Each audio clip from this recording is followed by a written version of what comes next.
Aujourd'hui, le pape Léon XIV a relancé un geste que le pape François avait éliminé en 2015. Aucune déclaration, aucune explication, juste un signe, dans la liturgie. Mais ceux qui connaissent la tradition ont compris. Et maintenant, tout le monde se demande, n'est-ce que le début? Restez avec nous jusqu'à la fin. Cela ne s'était pas produit depuis plus de 10 ans. Et aujourd'hui, dans la basilique Saint-Pierre, cela s'est reproduit. Le pape Léon XIV a posé un geste qui marque une rupture claire, visible et indéniable avec le cadre liturgique du pontificat précédent. Un choix qui ne s'expliquera pas par des discours ou des documents, mais qui parle de lui-même, et que beaucoup, parmi les fidèles les plus attentifs, attendaient.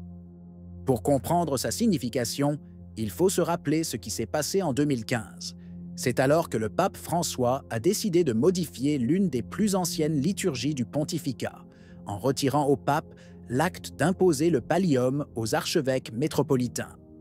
Ce geste, chargé de signification ecclésiologique, était confié aux nonces lors de cérémonies locales pour souligner le lien entre l'évêque et son diocèse. Le pape a expliqué qu'il s'agissait d'une forme de décentralisation pastorale visant à renforcer la relation entre l'archevêque et le peuple de Dieu dans sa réalité territoriale. Ce geste, dans cette perspective, visait à mettre l'accent sur l'Église locale plutôt que sur la centralité de Rome. Mais beaucoup ont vu dans cette réforme une perte de la centralité romaine, un affaiblissement du lien visible entre les pasteurs et le successeur de Pierre. Aujourd'hui, en la solennité des saints Pierre et Paul, le pape Léon XIV a personnellement imposé le pallium aux nouveaux archevêques métropolitains. Le pallium n'est pas un ornement, c'est un symbole d'autorité, de communion, d'identité ecclésiale. Depuis des siècles, il est imposé directement par le pape dans la basilique Vaticane, lors de la fête des saints Pierre et Paul. La recevoir des mains du successeur de Pierre n'était pas seulement une cérémonie, c'était un acte qui scellait un lien visible entre le centre et la périphérie, entre Rome et les métropolites dispersés dans le monde entier.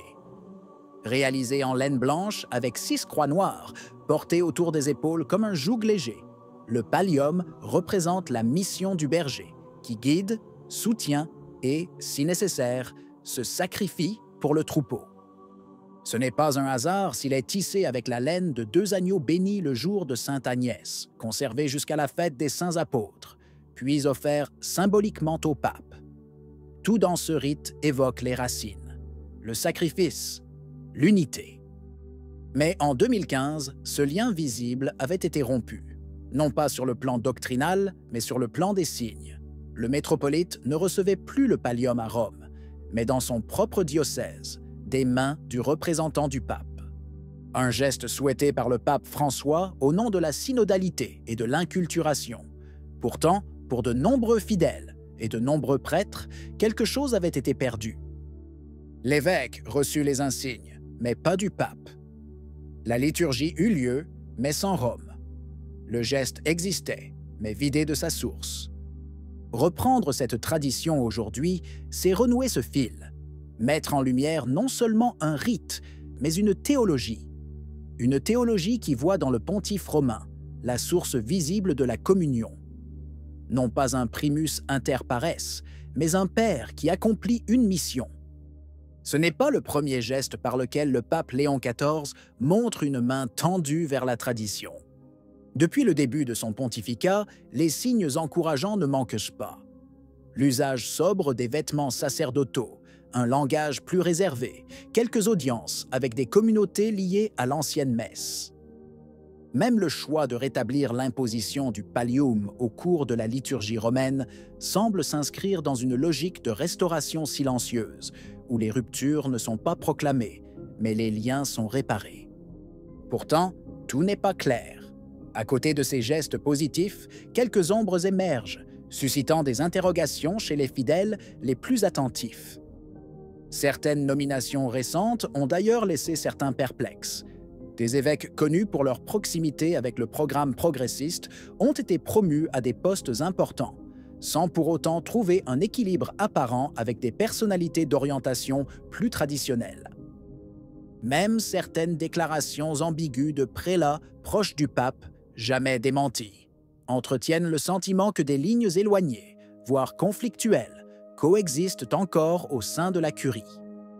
Dans ce climat de suspension, la tradition semble tolérée, mais pas encore pleinement accueillie. Les gestes de Léon XIV paraissent authentiques, mais parfois isolés. On ne distingue pas encore de ligne claire, ni de volonté explicite de revenir sur les mesures restrictives de François, telles que Traditionis Custode.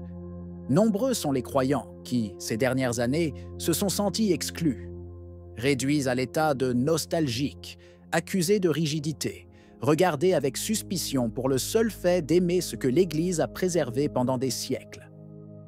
Ce sont des familles, des jeunes, des prêtres, des religieux. Ils ne s'opposent pas, ne créent pas de schisme, mais ils souffrent en silence. Et ils prient. Beaucoup d'entre eux avaient désormais cessé d'attendre des gestes de Rome. Après la suppression de l'ancienne messe, les restrictions, les sanctions plus ou moins explicites, il semblait que le centre n'avait plus rien à dire à ceux qui persistaient à aimer la tradition. Certains sont restés fidèles avec patience, d'autres se sont retirés dans le silence, d'autres encore, avec tristesse, ont détourné le regard. Mais aujourd'hui, quelque chose a bougé. Par ce geste ancien, Léon XIV a dit quelque chose sans parler. Il n'a pas prononcé de condamnation ni proclamé de restauration, mais il a accompli un acte qui, dans l'Église, parle plus fort que les mots. Il a repris un rite, il a restauré Rome à elle-même. Il a montré que tout n'est pas perdu. C'est un signe, pas une révolution, pas une promesse, mais un signe que Rome n'a pas complètement oublié ceux qui, pendant des années, ont gardé dans leur cœur ce que l'Église a reçu des siècles. Un signe qui peut redonner espoir, même dans la prudence. Un signe que le centre peut encore tendre la main à ses marges, sans les renier. Il ne nous appartient pas de juger les cœurs, mais nous pouvons reconnaître les signes. Et aujourd'hui, dans la liturgie de Pierre et Paul, quelque chose s'est produit. Un geste est revenu. Une forme a été ravivée. Un silence a été rompu. Ce n'est peut-être qu'un début. Peut-être restera-t-elle une exception. Mais même dans l'obscurité des temps incertains, un seul signe suffit à rappeler que l'Église n'est pas entre les mains des hommes, mais de Dieu. À nous, fidèles, il ne nous est pas demandé de prévoir, mais de veiller. Non pas de pousser, mais de résister. Résister dans la prière, dans la fidélité, dans l'espérance. Tout n'est pas clair, mais quelque chose bouge. Et même un geste peut suffire s'il est accueilli avec un cœur vigilant. La tradition n'est pas de la nostalgie. C'est une mémoire vivante. Et chaque fois que quelqu'un la restitue à l'Église, ne serait-ce qu'un instant, cela vaut la peine d'y être. Qu'en pensez-vous? Si vous avez aimé la vidéo, laissez un commentaire. Amen. Que Dieu vous bénisse.